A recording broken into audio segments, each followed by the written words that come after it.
एक समय की बात है, मृत्यु के बाद एक साधु और एक डाकू साथ साथ यमराज के दरबार में पहुंचे।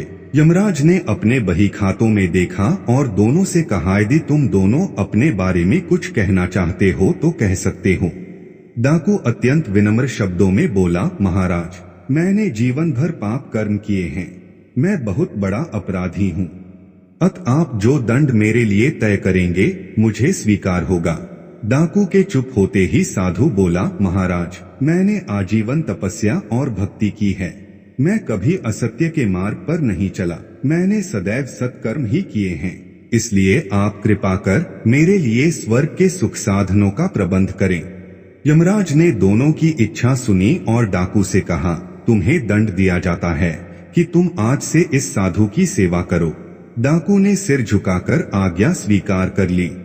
यमराज की यह आज्ञा सुनकर साधु ने आपत्ति करते हुए कहा, महाराज, इस पापी के स्पर्श से मैं अपवित्र हो जाऊंगा, मेरी तपस्या तथा भक्ति का पुण्य निरर्थक हो जाएगा। यह सुनकर यमराज क्रोधित होते हुए बोले, निरपराध और भोले व्यक्तियों को लूटने और हत्या करने वाला तो इतना विनम्र हो गया कि तुम्हारी सेवा करने को तैयार है, और एक तुम हो कि वर्षों की तपस्या के बाद भी अहंकारग्रस्त ही रहे और यह न जान सके कि सब में एक ही आत्म तत्व समाया हुआ है। तुम्हारी तपस्या अधूरी है। आज से तुम इस डाकू की सेवा करोगे।